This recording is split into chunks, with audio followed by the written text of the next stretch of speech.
Здравствуйте, дорогие друзья. Отвечаем на ваши вопросы. Посмотрите, очень интересный вопрос пишет Ирина Амплеева. Спасибо, Виталий. С голеностопным суставом просто беда. Сильное плоскостопие, стопы завалены внутрь. Могут ли от этого болеть связки колена? И может ли помочь ваше лечение?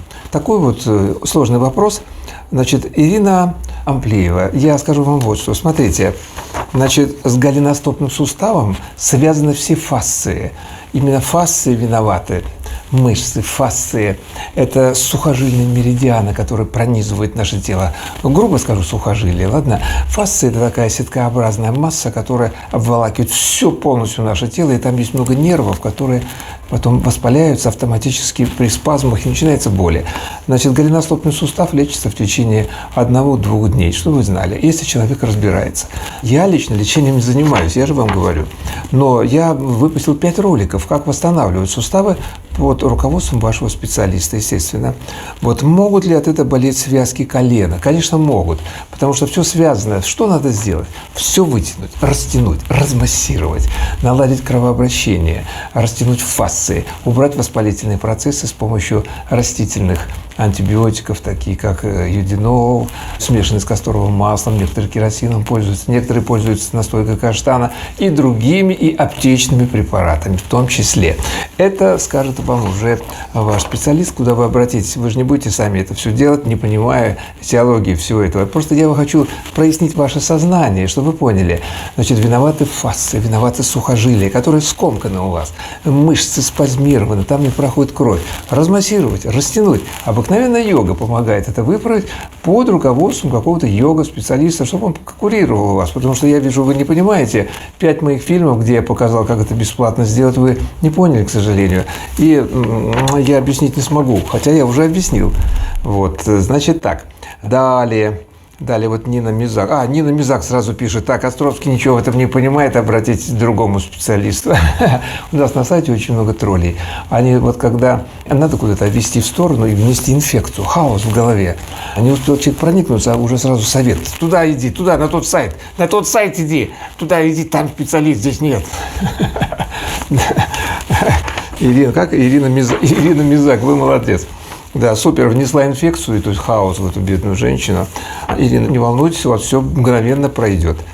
Так, далее, вот Карина пишет, неделю назад. Большое благодарю, Виталий Семенович. А почему хрустят суставы при упражнениях? Можно ли делать зарядку, если хруст сустава сопровождается болью? Благодарю заранее. Заранее? Да, это очень здорово. Большое благодарю, да еще большое. Пардон. А почему хрустят суставы при упражнениях? Ну, это не суставы хрустят, это сосуды хрустят. Газ перемещается в сосудах, вызывает такой всплеск вот такого звука, кого-то вам крутнули сустав. Это не суставы. Будьте осторожны. Это можно ли делать упражнения? Я думаю, что нет.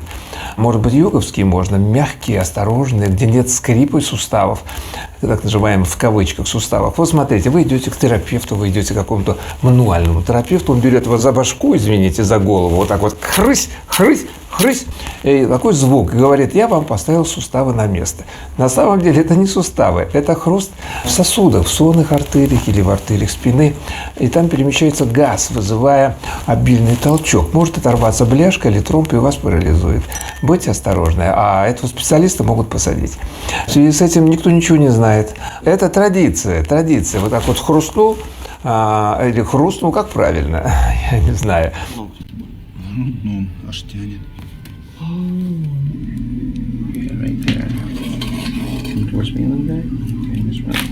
Что перед этим должен сделать специалист? Взять рентген, сделать переднего и бокового отдела позвоночника, посмотреть, а потом хрустнуть еще раз и посмотреть, опять делать рентген. Что же вышло? Вы с удивлением можете увидеть, что стало хуже. Вроде бы легче, а на самом деле стало хуже, он повредил связки. Дело не в том, что я говорю, а дело в том, что я говорю правильно как. Я работал много лет с немецким врачом Вильгельмом Кефером, это уникальный товарищ, специалист по как раз мануальной терапии. И мы всегда делали рентген и никогда не хрустели. Мы всегда тихо, мягко, каждодневно вытягивали. Даже через день делали процедуры. Прижмем, промассируем, осторожно вытянем, медленно, тихо.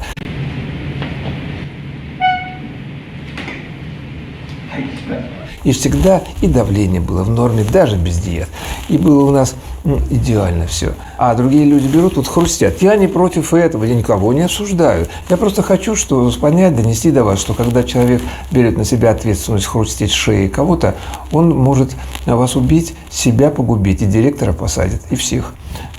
У меня такие крайности, извините, множество сейчас всяких терапевтов начнут на меня, народных целителей, начнут мне дизлайки ставить. И чем больше, тем лучше.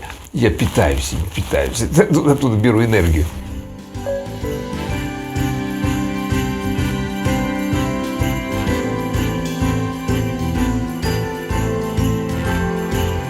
Я сказал всего лишь свое мнение на фоне научных и серьезных знаний, которыми мы все обладаем. И когда вы слышите хруст, это значит, в сосудах что-то произошло. Движение воздуха, движение углекислого газа, других газов или что хотите. Это условно, я говорю, понимаете, чтобы вы правильно меня поняли. Никогда ничем не хрустите, хорошо? Сначала надо подумать, стоит ли хрустеть вам. И все, наверное. Сегодня я дал хорошую информацию, потому что вот такие вот хрусты, осторожнее, осторожно, лучше потихонечку размассировать, мягко, такими движениями, растянуть, размассировать. Не надо хрустеть, не надо экстрима, это нам не надо, мы и так в экстриме. Мы сейчас отлетим ненадолго, так, Горян, что тут у нас? Книжка «Очищение организма дарами природы» марсианам лучше нравится, старый выпуск. Хотя они оба одинаковые. Старая обложка маленькая, раз в карман. Держи. Сейчас подарим шефу. Ладно, вы пока не обижайтесь. Ладно, я никого не хотел обидеть. Просто надо обладать маленькими знаниями, которые мы сегодня даем вам. И слава богу. Здесь не поликлиника, здесь дом отдыха. Всем привет.